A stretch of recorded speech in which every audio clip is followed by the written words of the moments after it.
Guys, it's our last storyteller of the night. All the energy you have left, let's hear it for Jon!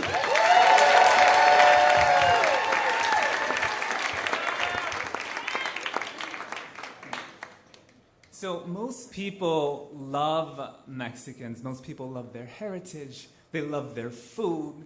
They love the culture. And I do too, because I'm Mexican. So I love my heritage, and I love the food, and I love the culture. But sometimes I hate the food, and sometimes I hate the heritage, and sometimes I hate the culture.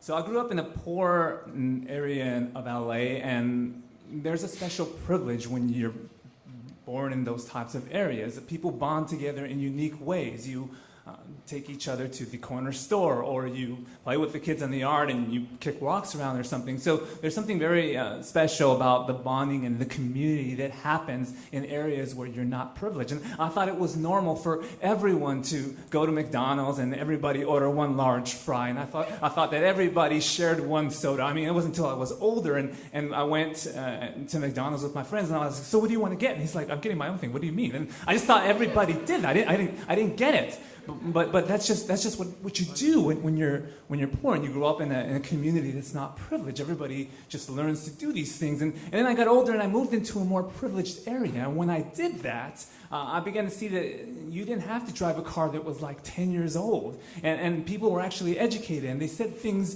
the proper way. And that was just such a different thing for me to go from one area where everybody spoke Spanish, and in another area where everybody spoke a certain form of English.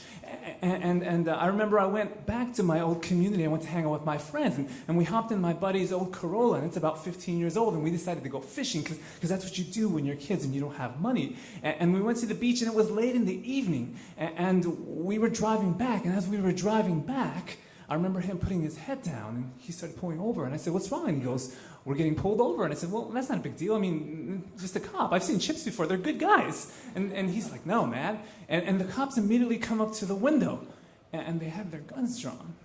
And they start asking, are you guys here illegally? Were you guys smoking pot? What are you doing? And I remember just being confused, like, what is going on? Like, they didn't even ask for his license and registration. And my brother's sitting next to me, and he's kind of nervous, and he starts giggling. And I remember the cop tapping on the window, and he says, you think this is funny, asshole? And they made us all get out of the car. And then we start sitting on the curb, and they start putting handcuffs on people. And I remember just thinking, what's going on? Like, I'm a good person. This is not supposed to happen. We didn't do anything wrong. And my buddy keeps persisting, officer, what did I do wrong? And he won't tell us. And they got us sitting there. And they're running our license, and we didn't do anything. And he keeps going back and forth to the car. And then he comes back, and my buddy's like, what did I do wrong?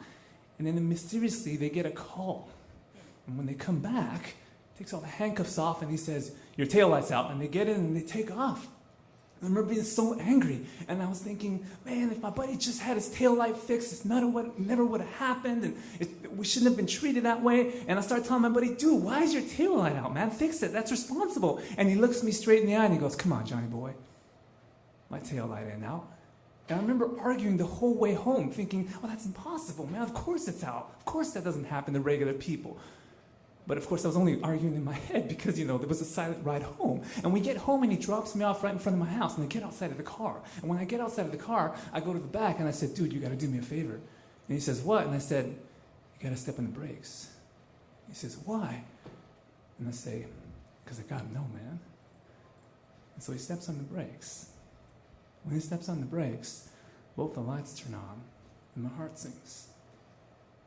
And I remember he looked me straight in the eye, and he said, you forgot who you are, Johnny boy. You forgot where you come from. And I went home that night, and I tried to sleep, but I couldn't. I cried. Because I did forget who I was, and I did forget where I come from.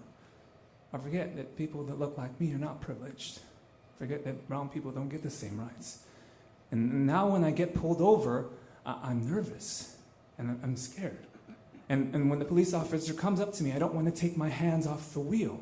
And when I'm asked for my license or my registration, I tell the police officer exactly where I'm reaching because I fear for my life, because I see videos every day of people that look like me and act like me and talk like me. And I hate it. I hate that I'm judging the police officer, and I hate that he's judging me because I'm different. But the thing I hate the most is that every single time I get pulled over, I'm not an American citizen. I'm not educated. I'm illegal, I'm brown, and I'm different. And when those things happen, I hate my culture. Thank you.